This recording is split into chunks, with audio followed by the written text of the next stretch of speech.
Coming up next on Tech News Weekly, it's me, Jason Howell, and my co-host, Mikah Sargent. We talk all about that huge T-Mobile hack and all the customer data that's out there in the wild. Also, what is random number generation and why is IoT so bad at it?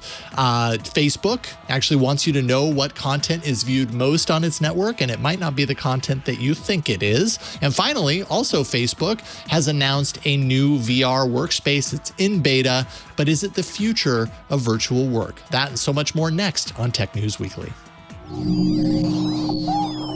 Podcasts you love. From people you trust. This is TWiT.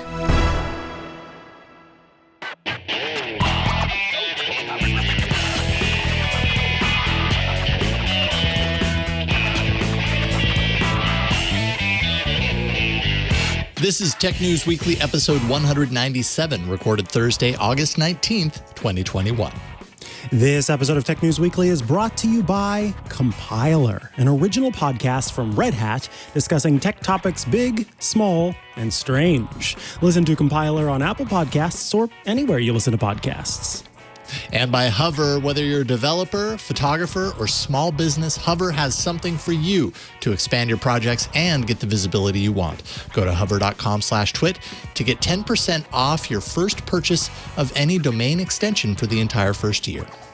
And by CrowdStrike. CrowdStrike harnesses the power of every click, every action, and every ally to grow stronger and stop cyber threats before they can stop you.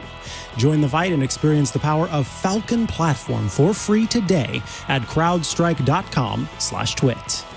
Hello, and welcome to Tech News Weekly. This is the show where every week we talk to and about the people making and breaking the tech news. I am one of your hosts, Mikah Sargent.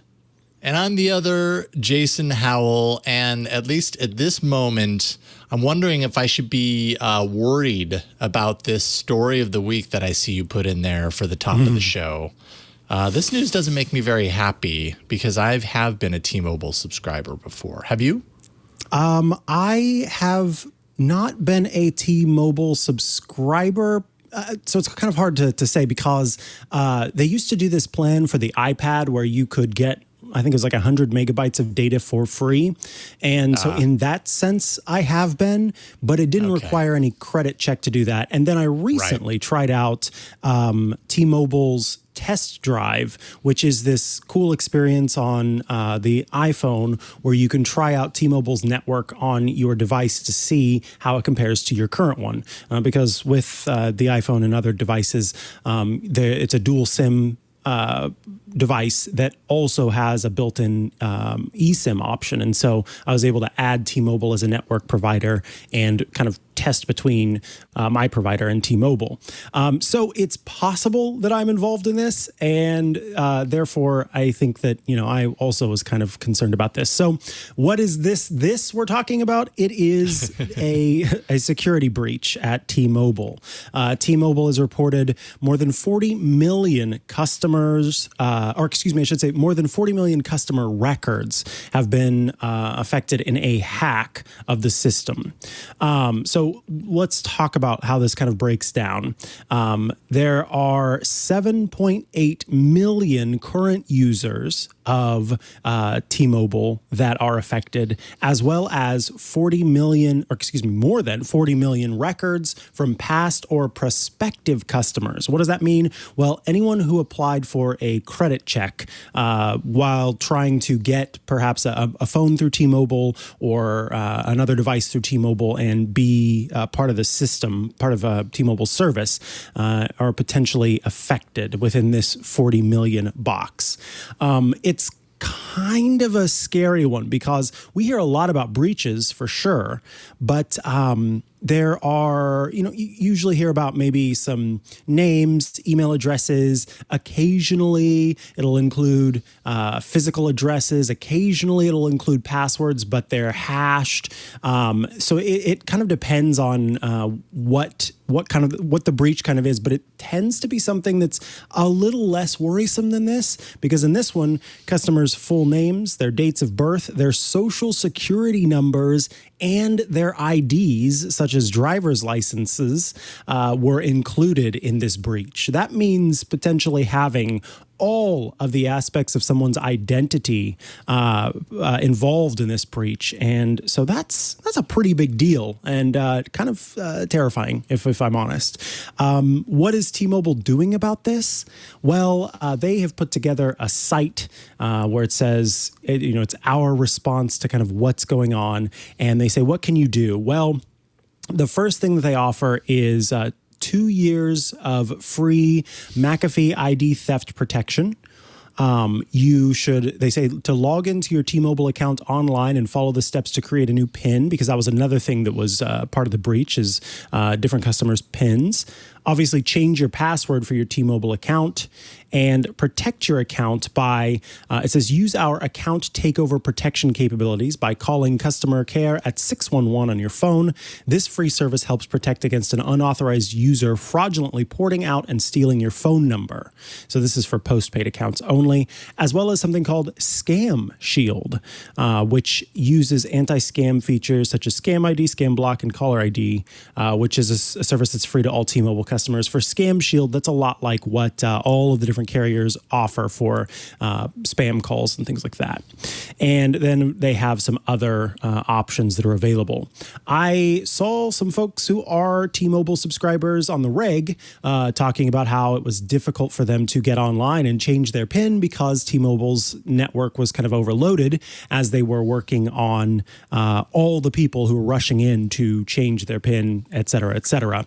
So this is, there's a certain word that starts with cluster, and I won't finish it, that I think applies to this situation.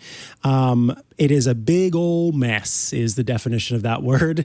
And I'm worried for myself and for, others who have T-Mobile service now or have in the past, because this is a big one.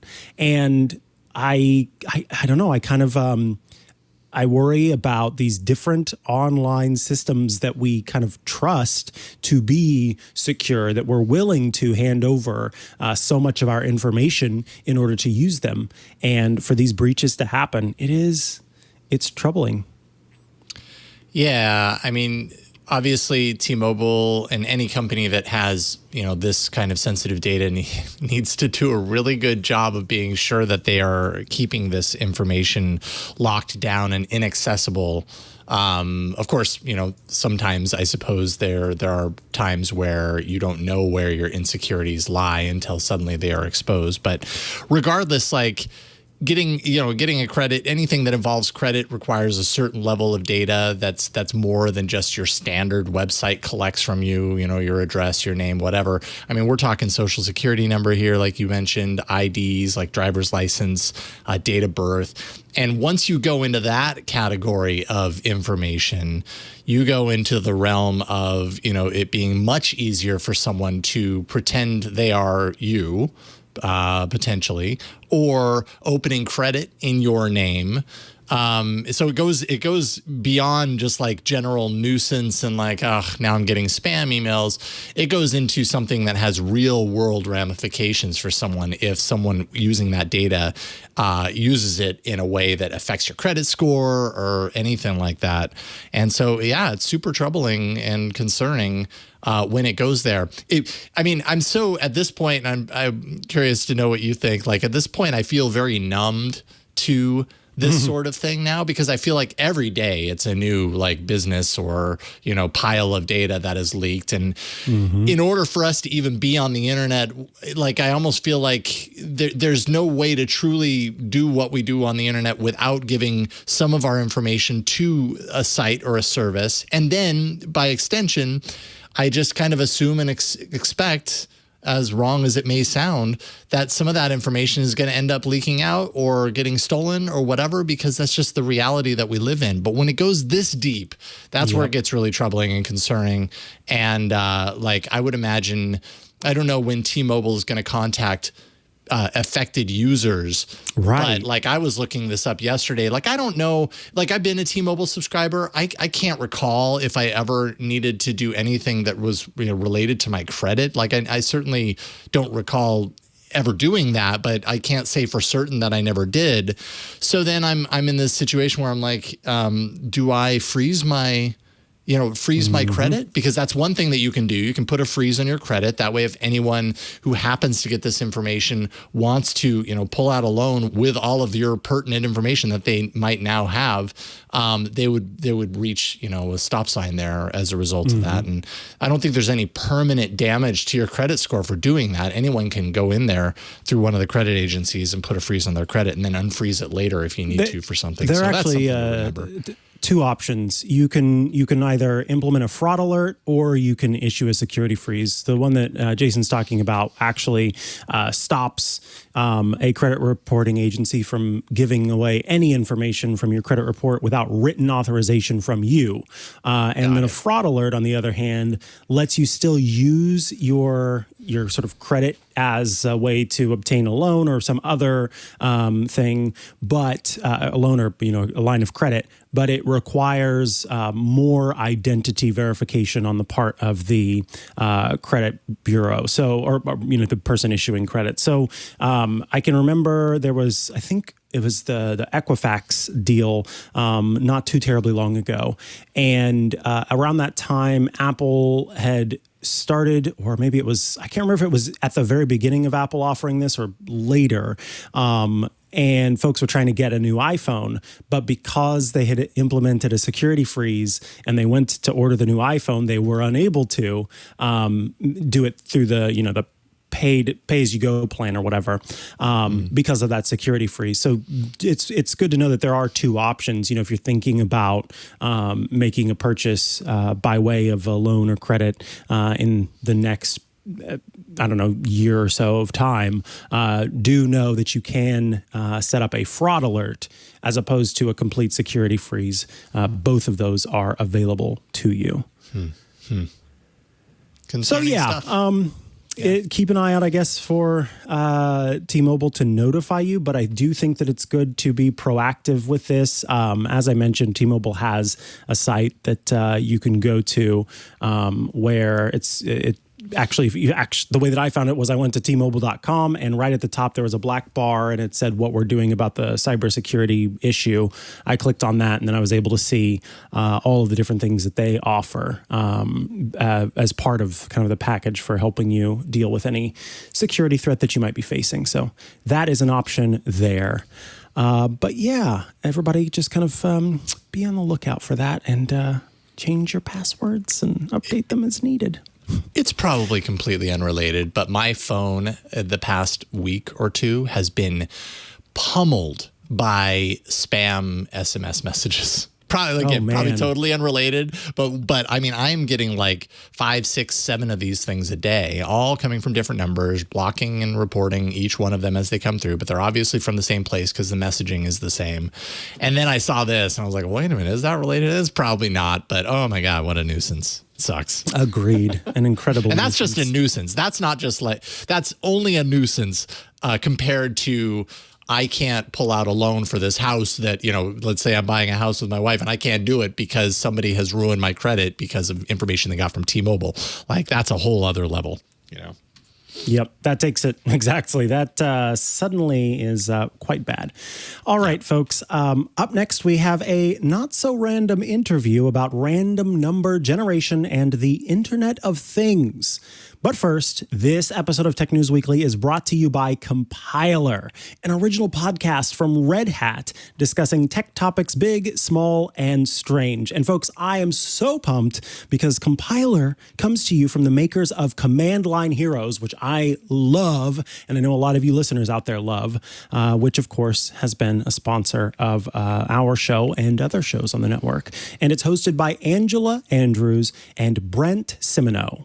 Technology can be big, it can be bold, it can be bizarre, and frankly, it can be complicated. Compiler unravels industry topics, trends, and the things you've always wanted to know about tech through interviews with the people who know it best. On their show, you will hear a chorus of perspectives from the diverse communities behind the code.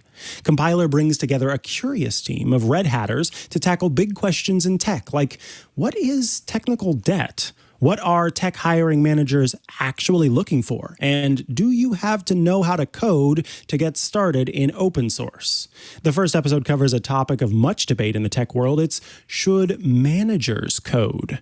Jumping in to fix the problem can be very seductive. In this episode of Compiler, you'll hear from a manager who has learned that supporting his team to fix the problem rather than doing it himself might be slower, but it can lead to better results. A managerial position is seen as a milestone of working life. Suddenly, a person who worked on code begins to step back from those day-to-day tasks. What does that mean? What started as an internal email at Red Hat blossomed into a much deeper discussion about career growth and what can get caught in its wake.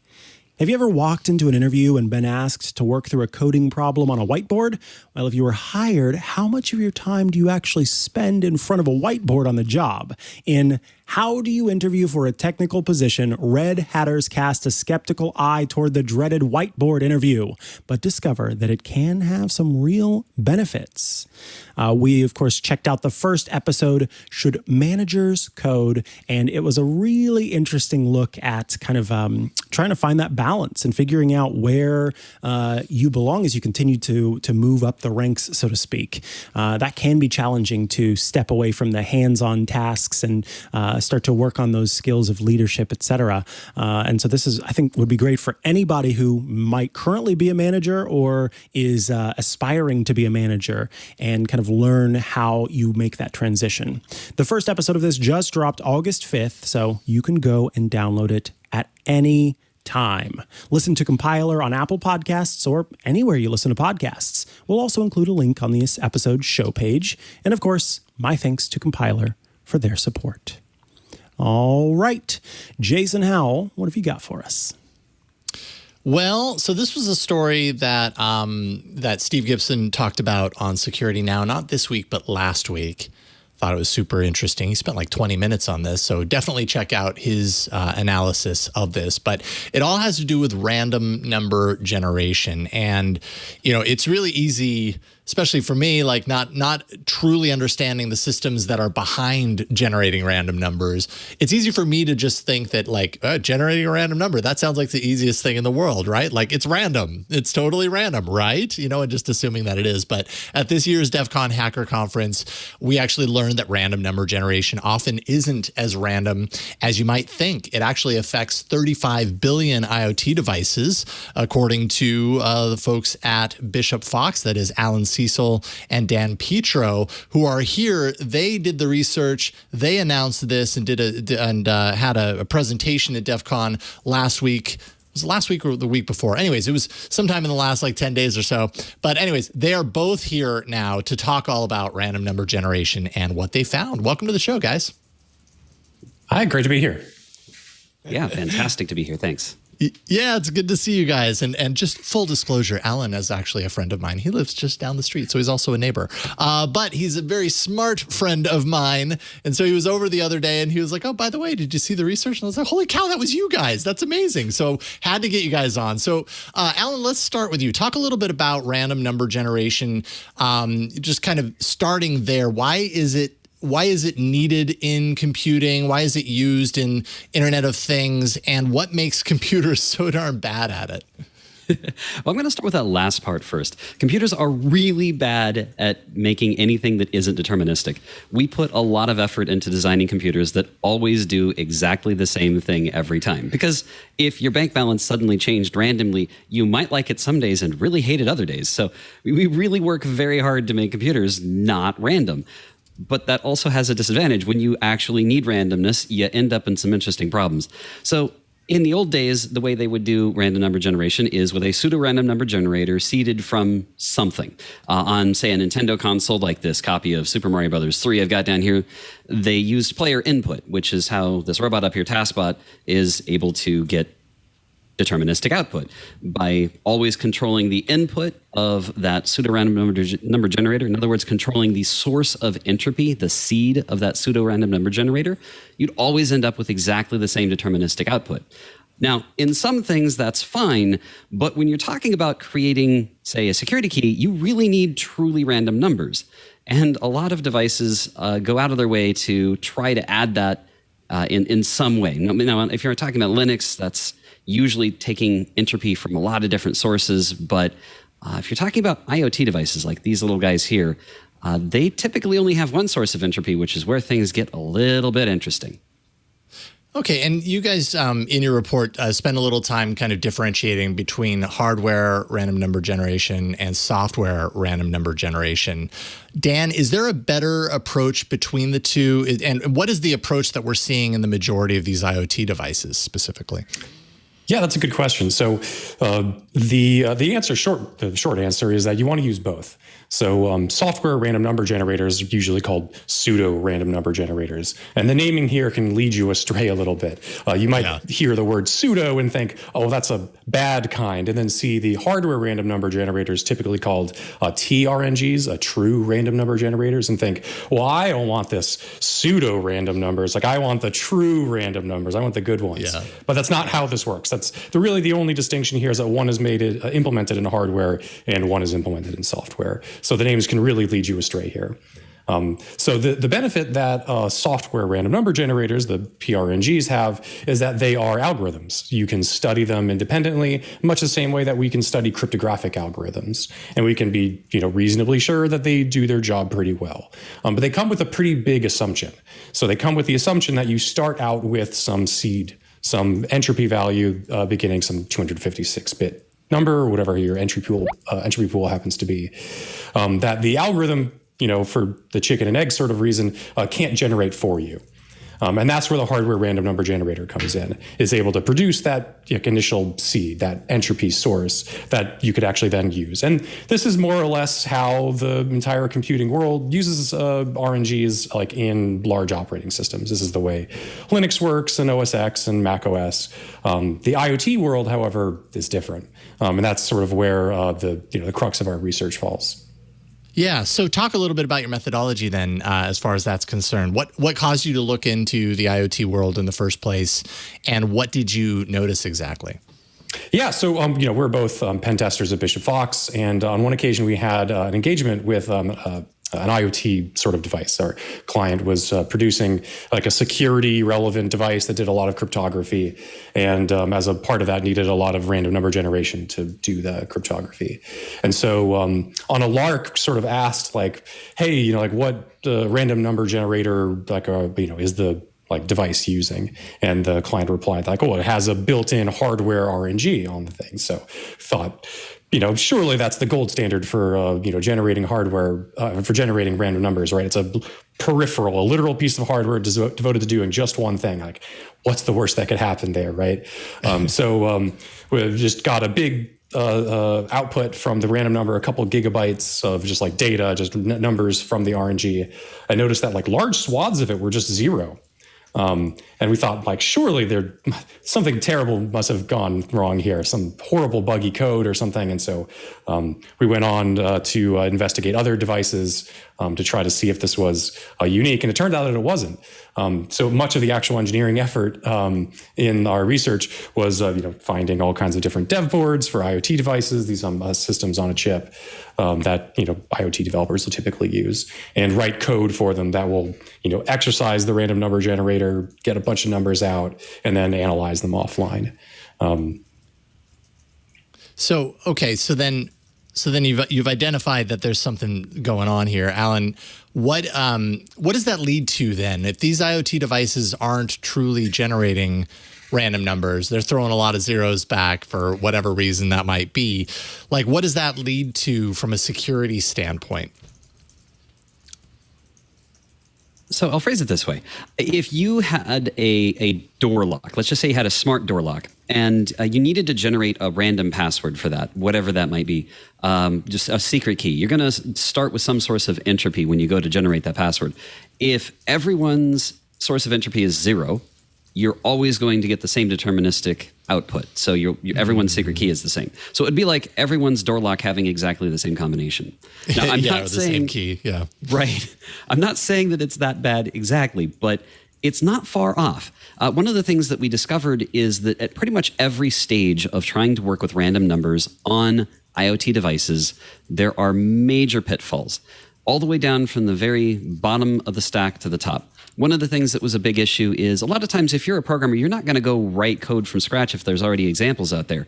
But a lot of the examples didn't do things like handle error codes. And one of the things we run into is if you're trying to make, say, a 2048-bit RSA key for SSH, for instance, you're going to need a lot of entropy at once. But one of the things that happens with these quote-unquote true RNG, hardware RNGs, I don't like using the word true RNG because it's kind of a misnomer, hardware devices that create random numbers, they can only provide so many random numbers at a time, or you can only get so many in a row before it starts running out of entropy or running out of numbers to give you. So what happens is they send an error code, and if you're not looking for that error code, you just keep asking it for numbers, and it's now giving you bad numbers, possibly zero, possibly even uninitialized memory. So there's all kinds of interesting things that can happen if you ignore those error codes. So that's the first problem. A lot of libraries just don't bother to check. Next thing that might happen is the implementation, it might be wrong. One of the things we found with, I believe it was Kontiki, might be wrong on this one, but they used libc rand instead of what you'd expect. So it was calling the hardware random number generator, but then it was using the not cryptographically secure libc rand function and handing you your random number. So you thought you were getting a truly random number, but you weren't. And there's some major consequences Dan can talk about there. But even if you get lower than that, the next problem we ran into is a lot of these devices, even if you did everything right, still didn't have enough entropy. You got sawtooth patterns where you'd see the same repeating bytes appear over and over, or in other words, if you laid out all of your random numbers and looked at the byte distribution of 0 through 255, you'd see some bytes happened far more frequently than others, and even more disturbingly, sometimes even in repeating patterns. Or you'd see the number 0 repeat every 50 bytes, a very unusual pattern. So even the actual results from the hardware, if you were doing everything else right, was sometimes unusual. So we definitely saw a lot of variety in how RNG on IoT devices failed, but consistently saw failure at every point. Yeah, and that's what makes this so alarming, especially when you can throw out the 35 billion IoT devices number. It's like, holy cow, that's like all of them. Or I don't know if it's all of them, but it's certainly a lot. So Dan, this also kind of brings to mind, and I believe Steve Gibson talked a little bit about this, but it was something that I hadn't thought about before, which is that random number generation. Like generating a random number is one thing, but if the number that you generate is something like a 0 or a 1, that occurs to me that maybe, depending on the application, that's a really bad random number to generate, because that might be one of the first numbers that someone else might guess, or I'm not sure how it would work from there. How do systems protect against that outcome, considering what you're talking about here? Yeah, that's a good question. Like one of one of the reasons that I think this might have gone unnoticed for so long is that when you're generating a random number, every number is as equally valid as every other. So you ask the hardware random number generator, please give me a number, and it gives you the number 0. Well, 0 is a perfectly valid number. It's unlikely that that would occur naturally, and it would certainly be even more unlikely that it would occur naturally twice. But it's not invalid in some fundamental sense. So this sort of thing could go unnoticed for a really long time. And in particular, 0 is a thing that could be checked for rather easily. Some cryptographic processes are more sensitive to that kind of thing than others. So with a symmetric key, like if you're generating an AES key, you say, right, you're generating a 256-bit AES key. If it's like, suppose it's really terrible and you're only getting half the entropy you choose, right? Like literally half the numbers are zeros. Well, you're left with a 128-bit AES key, which is actually still pretty strong. But that's not necessarily true of all cryptographic processes. RSA keys are not simply algorithms. They're actually like mathematical operations that could be sensitive to low entropy sort of scenarios. In fact, there was another DEF CON talk simultaneous with ours called The Mechanics of Compromising Low Entropy RSA Keys, which we didn't plan for at all, but kind of tails nicely into our research here. In terms of like how to protect against this, that's actually really a tricky part of the research, was that this really wasn't the fault of any particular developer or any particular like SDK or like IoT operating system. This is really us standing in front of the IoT industry kind of as a whole and saying, you're doing it wrong. That it's not a simple case of like you zigged where you should have zagged, and somebody wrote a piece of buggy code and we can fix it and then patch it and push it out. This is really the case of more or less the entire industry leaning on these hardware RNGs in a way that nobody else does, and certainly in a way that's insecure. Yeah, as you've pointed out very, very well in all the research that you did. So, Allan, what advice do you give for the people who are creating the systems? How exactly can they do it right? Does it mean relying on a different system, creating their own, or what does that look like? So the number one thing is treat making RNG code the same way you would treat crypto code. You don't write your own crypto code. Don't write your own RNG code if you can manage it. Ultimately, the only real answer is to get a cryptographically secure pseudorandom number generation system, a CSP RNG subsystem, the way that Linux, Windows, macOS, Solaris, all these other systems already have. You don't have those protections on IoT devices, and they're desperately needed. The only real way to solve this long term is for device manufacturers to create a cryptographically secure pseudorandom number generation subsystem that you call, so that you're not calling the hardware directly. Now, if you absolutely positively must do this, you're going to face some interesting problems. First of all, if you are trying to get a lot of random numbers, you will have to spin infinitely until it stops giving you an error code and you can get the actual hardware random number out of it. But even then, you might have some missteps. There's one device, the LPC device, that you have to call it, throw away the next 32 calls, call it again and keep that number, throw away the next 32 calls, call it again and repeat. And that's on page 1106 of an even longer manual. So if you are going to implement it right now and you can't use a CSP RNG subsystem, at least very carefully look through the documentation to find those gotchas. It's the kind of thing that if you saw an example code, you might think was broken code, because who in their right mind would do that? But that's what you have to do with these devices sometimes. And then on top of that, actually validate your results. We used DieHarder as a statistical analysis tool.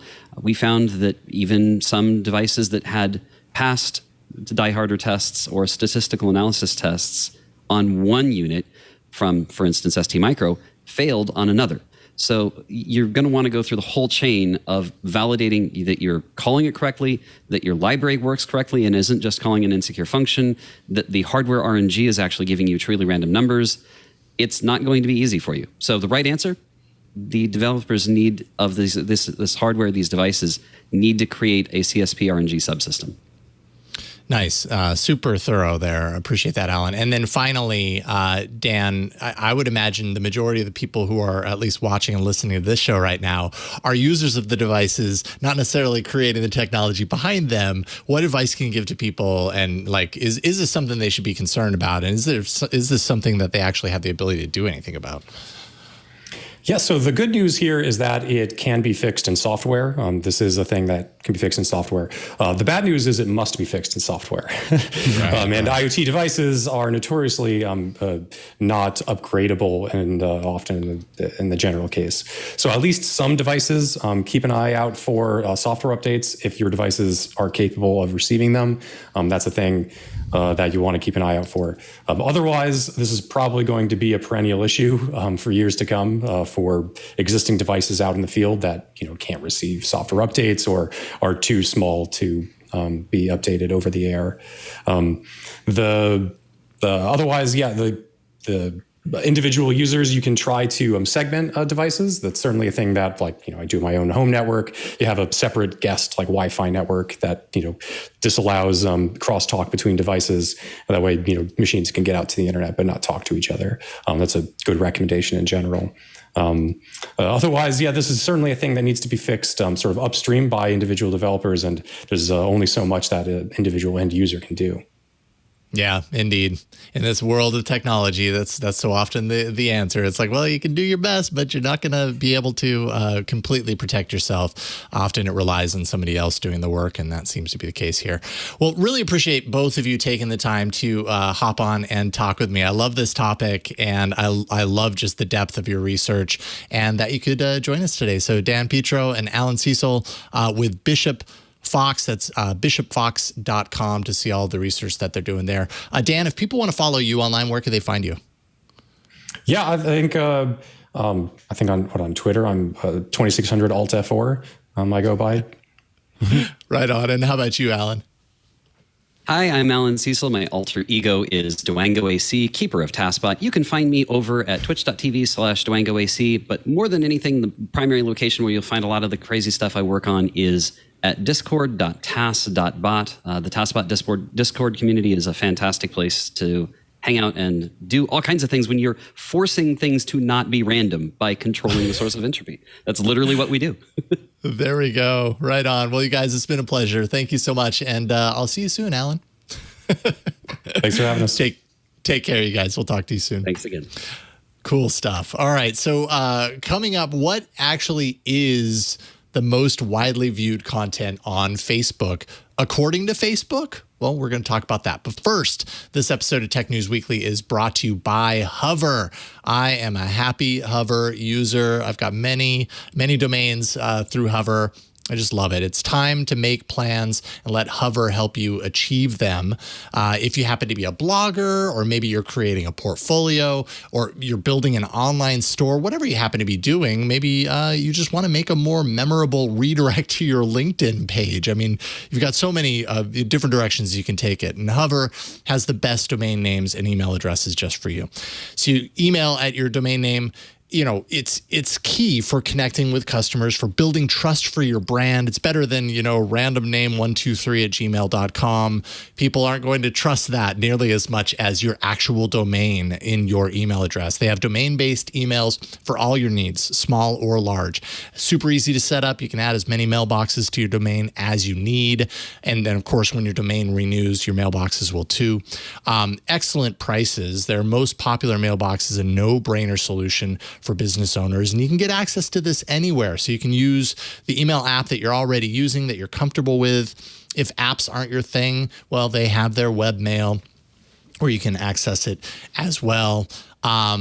Like I said, I mean, I've bought a number of domains through Hover, and I think the thing that I appreciate most about Hover is the experience, the process. Like, I've bought domains through random services before, and their sites are just like, the whole process is just difficult to understand. And Hover really makes everything super easy, just super easy to understand where you're going, with no upsells, none of that weird stuff along the way.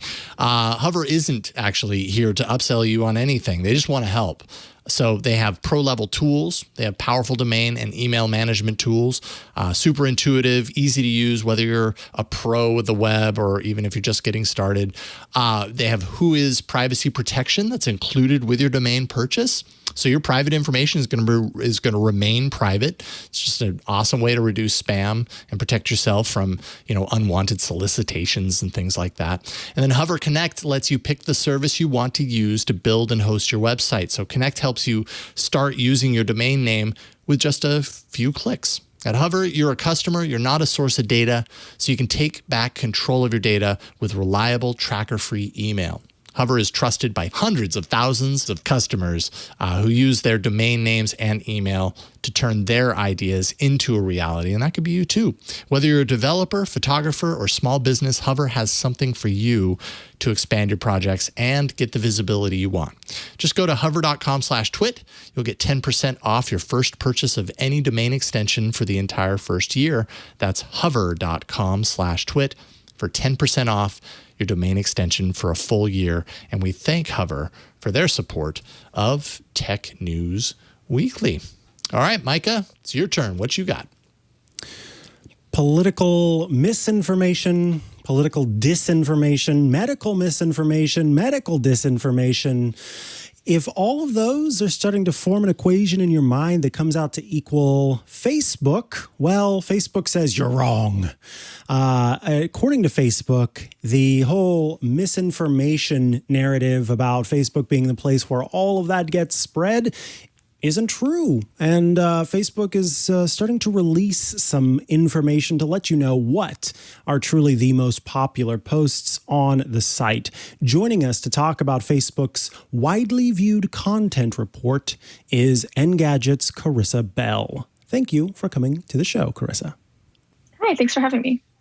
Yes. So let's dig right in here with this piece. So Facebook has come out with this widely viewed content report, and they've talked in the past about some of the most popular content on the platform, and as you pointed out in your piece, there are other means of kind of showing what widely viewed content is seen on Facebook. Can you talk a little bit about the tools that others have used to show what content is viewed? Because I think that will help kind of set the scene for why Facebook might be trying to release its own report.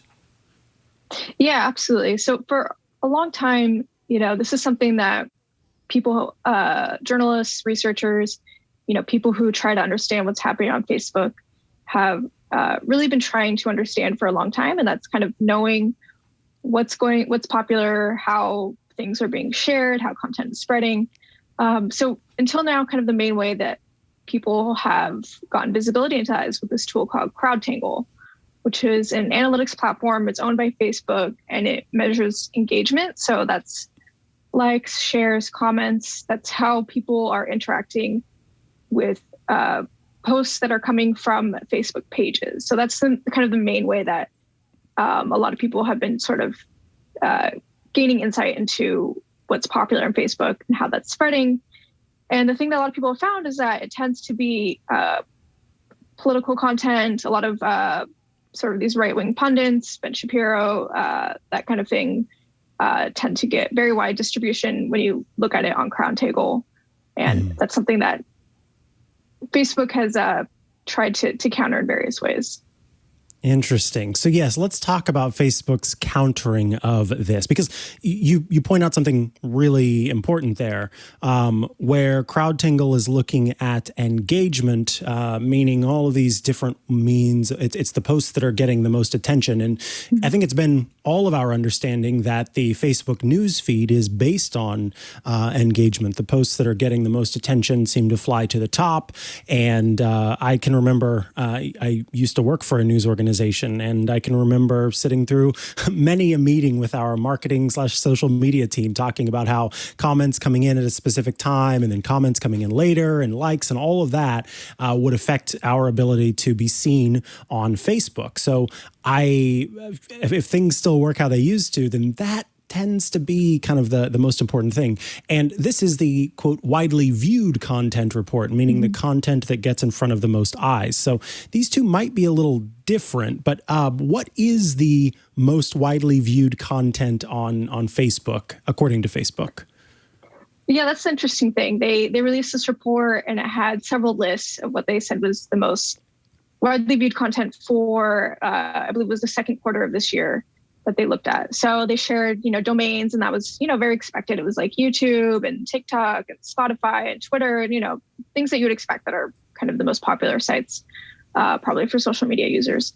And then when you look at it in more granular detail, you look at kind of what are the most popular posts that are being shared. It's kind of just these really sort of boring memes where people try and ask people to, in various ways, to post, what their least liked food is, or the last thing they just bought, or like these really kind of just mundane seemingly memes, and then there's also some other strange things where there was so the most widely viewed specific URL was a site that was associated with former Green Bay Packers players, and like the actual Facebook page associated with that only had a few thousand fans. So it was like this kind of obscure website that sort of left a lot of people scratching their heads about why this rose to the top of everything. Yeah, that one was really fascinating for me too. I thought, okay, that's interesting that it made it. Now, one of the things that you mention in your piece is that Facebook's widely viewed content report is specifically for public posts that are completely public on the site versus or posts that are not marked as available to the public. So that could also have an effect on what posts are getting the most views, the most engagement, because some of the largest groups on the site are also going to be bringing in lots of engagement, but may not be available to the public. You've got to kind of prove yourself to join the group. At the same time, you say in the post that, or you kind of talk about Facebook saying that more than half of posts that users see in their news feeds comes from their family and friends, not from pages or groups they follow. So Facebook is really seemingly trying to suggest that not only is political content not the most popular on the site, but also most people aren't seeing the content of these pages that often get quoted or shown by way of CrowdTangle as the most popular things. Am I reading that correctly or understanding that correctly? Yeah, I think that's right. I think that that's something that they've really tried to emphasize. They've made a lot of changes to newsfeed over the last, year or two that are really trying to, get at this message of, Facebook is mostly family and friends. Mark Zuckerberg said in January that they want it to be less political, that they're going to try and make some tweaks to kind of reduce the amount of political content. So they're really just trying to say most people are seeing, posts from their family and friends. They're not seeing news. They're not seeing posts from pages. They're not seeing kind of this inflammatory stuff that a lot of researchers and people who study the data that's in the past been made available would suggest is, really kind of spreading widely. But I think it's important, and I think you kind of got at this earlier, to point out that we don't know exactly how Facebook is slicing this data. We don't know how they kind of arrived at this specific list. We don't have a lot of information on, for example, what they consider to view or how they're categorizing these things. So, there is some room to, to think that maybe there could be more information about kind of how they're giving us this new data. Yeah, and that's something that, it seems to be kind of difficult to sort of get to the bottom of there as based on what Facebook has said and hasn't said about how it's getting the data. Now, do we know, is this going to be a yearly report like the reports that show when a government kind of requests information? Is this going to happen more often? Has Facebook said the rate at which it will publish these content reports? I believe that they've said that these will be quarterly reports and that these will be released, every quarter at the same time as they release their community standards enforcement report, which is a separate report that they also gave us yesterday that kind of just details how they're enforcing their various policies across the platform. Understood. So we will be able to keep an eye on these things and see what posts continue to be the most popular there. It's interesting given that Facebook just recently, I think there was another case to deal with antitrust and some of the ongoing concerns that different governmental bodies have had about Facebook's role in misinformation, both for the vaccine and in elections. I know that, this is ultimately just what Facebook has put out there, but do we see this as a response from Facebook to sort of educate the masses on what is truly, or what it sees as truly going on at Facebook? Or is this kind of a thing that you think they would have normally released had they not been kind of accused of the misinformation and disinformation? Oh, no, this is absolutely a response to some of these larger narratives around Facebook that we've been hearing about for a while. Specifically, there's been so much reporting on polarization on Facebook, how Facebook kind of fuel these fringe groups, extremism, conspiracy theories, all this kind of stuff. And that's been a really damaging narrative for Facebook. They've really tried to emphasize that that's kind of just a tiny slice of the platform. That's not the experience that most people have. But it's been hard because every time they make the argument, journalists and researchers, they come back with this kind of CrowdTangle data and they can say, look, this is what's getting the most engagement. So, and that's been really problematic for Facebook. So I think this is really them attempting to kind of reshape that narrative, put out their own data that kind of shows it in a more, if not a more favorable light, at least a very different light than what we've seen in the past. Well, it'll be interesting to see if the next report involves what is something you will never eat, no matter how hungry you get, or if things change over time. Karissa, I want to thank you so much for joining us today to talk about the widely viewed content report from Facebook. Of course, folks can head to engadget.com to check out your work. But is there anywhere else folks can go to follow along with what you're doing? On Twitter, I'm at Karissa BE on Twitter. Excellent. Thank you so much. We appreciate you. Thank you.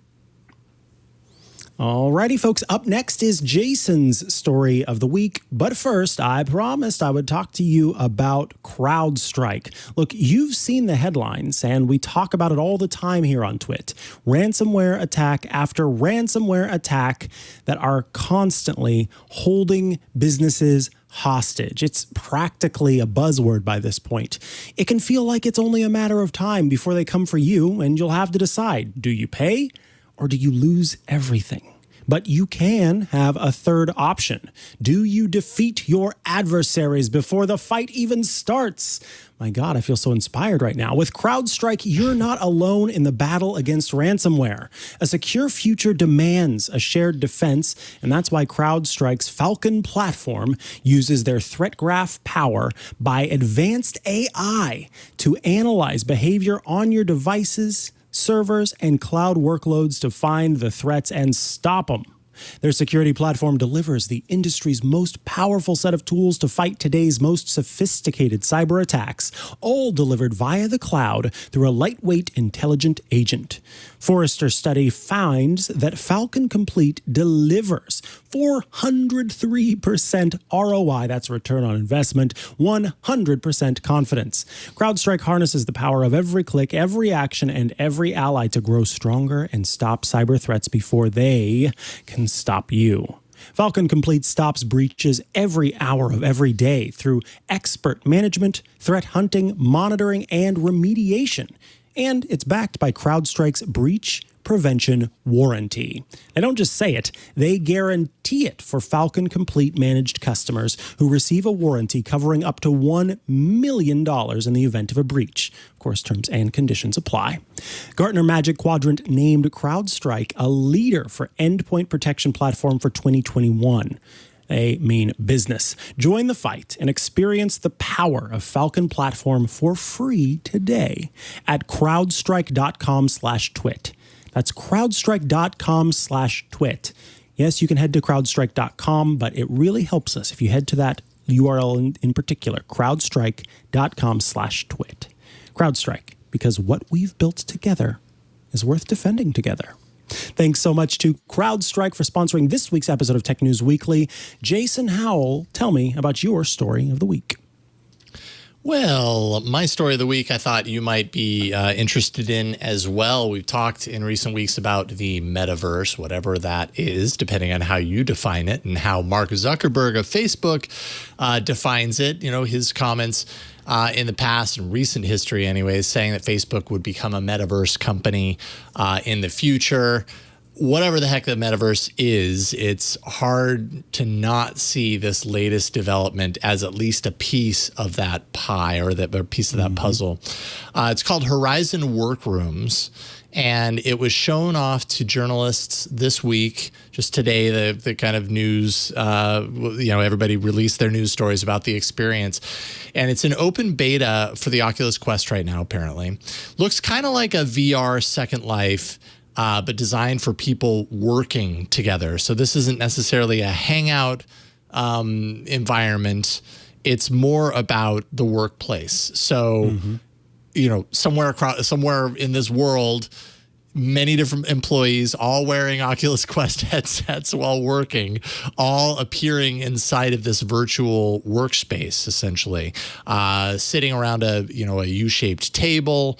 Everyone, hanging out in the meeting. Of course, the headsets allow for head tracking, the handsets for hand tracking. And I'm not sure if this works without the handsets and actually tracks your hands specifically. But the idea, at least according to the journalists who sat inside of this virtual space, is that it is a way to, if we're going to be virtual, if we're going to be distanced, now or in the future or whatever, this is a way for employees from all over the world to come into a physical space to have their meetings.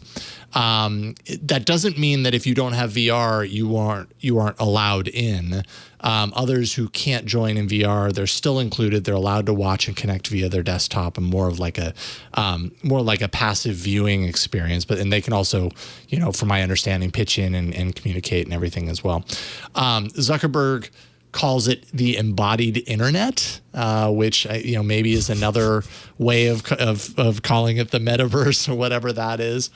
But interesting nonetheless. It's up to 16 people can actually be there in VR in the workroom together. Up to 34 people can join by way of a video call from a desktop, so more like viewing the VR presentation approach.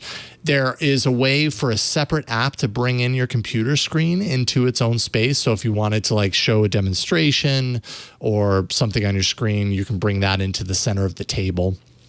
There's a virtual keyboard that sits underneath your hands, so you can take notes, you can do calendar entries. There's also a virtual whiteboard and a personal drawing pad.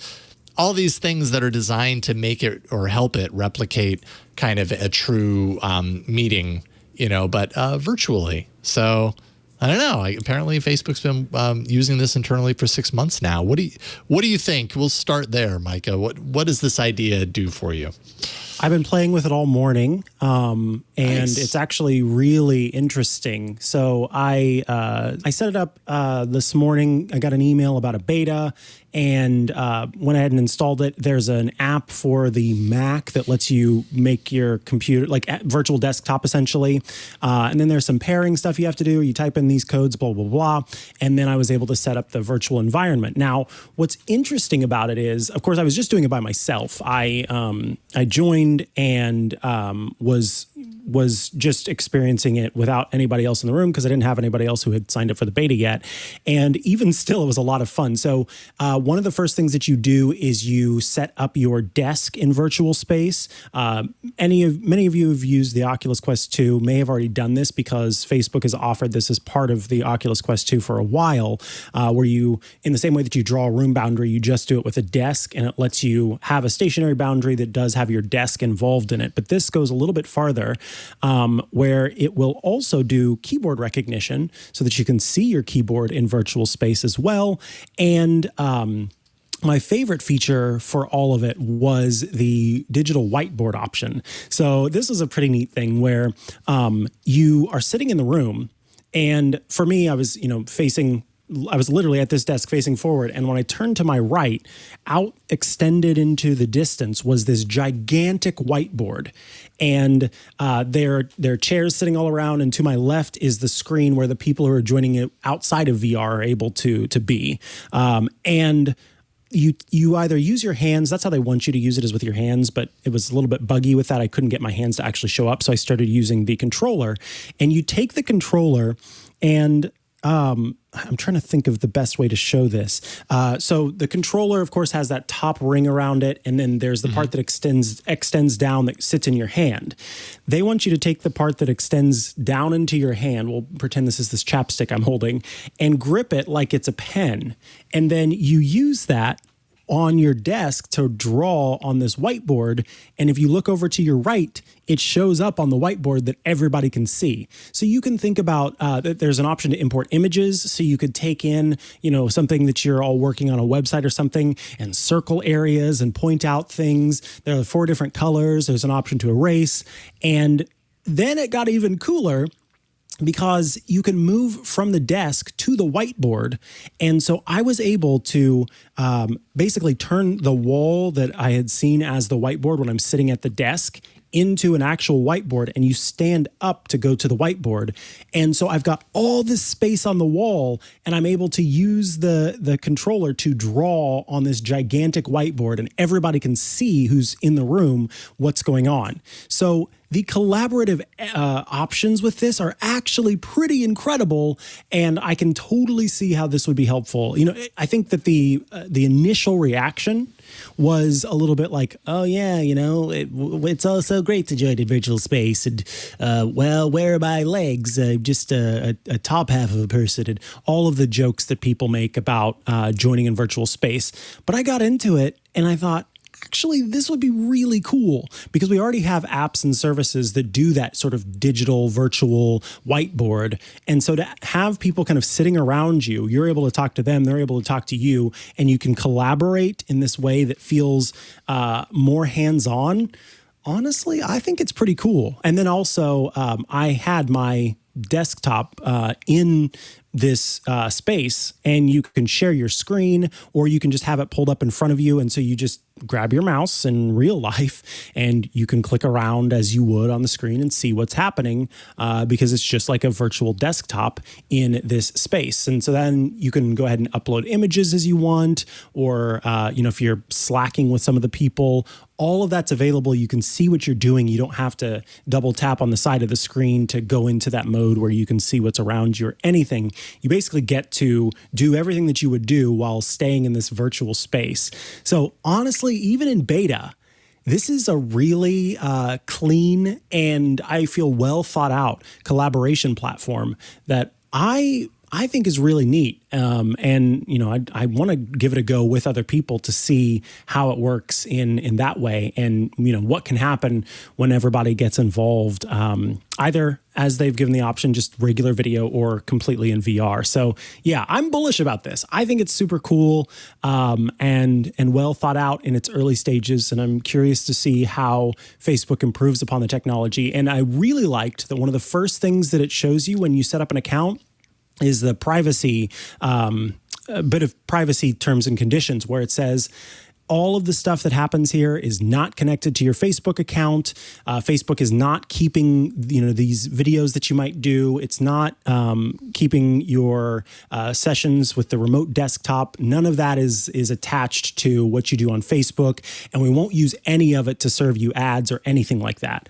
That felt really good because at first I will admit that I was a little bit sketched out about installing a virtual desktop app on my Mac made by Facebook because it's Facebook, and I didn't want it attached, the activity attached. So they made it very clear up front, like that is not what this is for, and we're not doing that. Let's hope it stays that way, because if it does, then I think this is a really cool tool that I'm actually pretty pumped about. Interesting. Well, that's awesome that you got the chance to play with it. I haven't played with it yet. I actually just searched my email and I was like, oh yeah, I did get an email. It just went into my spam. So I did get this invite to try it out. Let me know when you set it up. We can try it out together. Yeah, totally. One thing that I'm curious about is that, when we do remote video calls right now, anyone who's been doing this for the past year and a half knows, like, there is a thing, whatever it is, called Zoom fatigue or video fatigue, where, oh my goodness, I've been staring at the screen all day, and I've been in these meetings all day, and it's just like a heavy kind of weighted, exhaustion. And I do wonder if, imagining a world or a future where, where more of these meetings are done in a VR space, what that kind of fatigue is, because I also have experienced VR fatigue where I'm doing it for a couple of hours, and by the end, like, my head is throbbing and I'm ready to be done, and I couldn't possibly have that headset on me any longer. So I wonder how those things combine. Obviously, I think Facebook is looking forward to a future where this exists, but how we get into VR isn't necessarily this giant heavy headset. I'm sure at some point the technology improves, miniaturizes, and gets a little bit less weighty, or I don't know, maybe that's just a thing that we get used to over time. I'm not sure, but it is compelling. It's intriguing, and it's certainly something that we've wondered, or I've wondered, how VR could be good for connecting people in this way. I've certainly seen how VR has been helpful to me, especially in the total lockdown. And I think I've talked about this before, where I would use VR and play these games with, my kids, and we would go to a bowling alley or whatever. And it really felt like I was hanging out with them in a bowling alley, and it was a nice replacement for actually going to a bowling alley when we couldn't actually go to a bowling alley. So, so things like this can be very helpful and very useful in, if we can't be in the same room together, at least we've got this, which is better than sitting in a chair staring at a flat screen with a video camera. Or I don't know if it's better, but I'm just, hypothesizing. So, yeah, I'm curious. I'll have to set this up and we can get into the meeting room together. And did you have anyone else in there with you when you were there? No, no one else had set it up yet. So I was just drawing stuff and hanging out by myself. So it will be fun to see how it works when you've got other people in the room and in the space. A meeting of one. Yes, exactly. I was like, la, la, la, la, la, drawing. Which is how you are in the TWiT meeting room when no one's in there also. True. So it's True. kind of I go in there with my dry erase markers and just have at it. Gets messy. Cool. Well, I'm stoked that you got to check that out. I wasn't aware of that when I picked this. So that's great. Love it. So I guess we'll see. And also this obviously ties into their greater effort, which is the Horizon project, which I think initially Facebook had planned for their Horizon project to launch for everyone in 2020. It's in a limited beta right now, I believe. No, it's invite only, I think. And so this seems to be tied into that. And that'll be interesting too. Like if this is a component of that, and that, Horizons is going to be a way for them to do kind of like what Roblox or Minecraft, have this like larger kind of world building capability into it. Could be really, really interesting to have Facebook, who, love it or not, owns the one of the most compelling pieces of VR hardware, at least for a wide scale usage right now, and has a lot of money and a lot of interest, obviously, in putting into this and making it good. So love Facebook or hate Facebook, they're creating some really interesting kind of boundary pushing technologies around it. And so, yeah. Be interested to see where that leads. But that is it for this week's episode of Tech News Weekly. Always a good time. If you want to subscribe to the show and you haven't already, well, it's pretty easy to do. Just go to twit.tv/TNW. You'll find all the ways to subscribe there, or you can jump out to YouTube and subscribe there. It's really up to you. But go do that, twit.tv/TNW. Also, if you'd like to get all of our shows ad-free, you should check out Club TWiT. For $7 a month, you get some pretty nifty things. The first one I already mentioned, that's every TWiT show completely ad-free. We got lots of shows on the network, so that's a lot you'll get to listen to. Access to the TWiT Plus bonus content. This is a feed that contains, outtakes and before and after show content, stuff you won't find anywhere else. And the best thing, in my opinion, which is access to the members-only Discord server, where you can chat with your fellow Club TWiT folks, as well as all of us here on the network. Just yesterday on Windows Weekly, they had a Q&A with the audience. So some folks got to, broadcast their voices and questions on the show, and Mary Jo and Paul answered questions from the audience. That always gets to be a lot of fun. And also hanging out with us there in the chat is a lot of fun as well. If all of that sounds good to you, head to twit.tv/clubtwit. And again, for $7 a month, you can join us. Also, if you want to follow me on social media, you can follow me on a social media site at Mikah Sargent, first name and last name. And I should mention, you should check out Smart Tech Today, which I do with Matthew Casanelli later today, and iOS Today, which I do with Rosemary Orchard tomorrow, or every Friday, as it were. Jason Howell, tell me about you. Well, on Twitter, I'm at Jason Howell, and I do a lot of shows here on the network, my own, and then filling in as well. You're going to be out next week, Mikah, so I'm going to be filling in for you on Smart Tech Today. Next week's Tech News Weekly will be sans Mikah. But Mikah, I'm happy you're taking the time, because you got to take your time off. So I'm really happy to hear that you're doing that, and happy to fill in for you. Thanks. Yeah, I appreciate it. Yeah, you can also, I did a review of the Pixel 5a, which I happen to have right here, that released a couple of days ago, or at least the reviews embargo released a couple of days ago. So go to twit.tv/HOT for Hands on Tech, and you can find my review there or on All About Android. But that's it for this week's episode. Big thanks to John Ashley, Burke, John Slanina, everyone at the studio for helping us do this show each and every week. And thanks to you for watching and listening to it. We appreciate you. We'll see you next time on Tech News Weekly. Bye, everybody. Bye. Hey, what's going on, everybody? I am Ant Pruitt, and I want to tell you about my show, Hands on Photography, here on TWiT TV. Each and every week, Thursday that is, I like to sit down and share with you the best tips and tricks that are going to help make you a better photographer. And it's not always about Photoshop. It's not always about just having the biggest and baddest and bestest camera. It can be the simplest of things like leave your eye open when you're looking through the viewfinder. All of these simple tips can really help step your photography game up. So subscribe to the show today. That's twit.tv/hop. And I look forward to talking to you soon.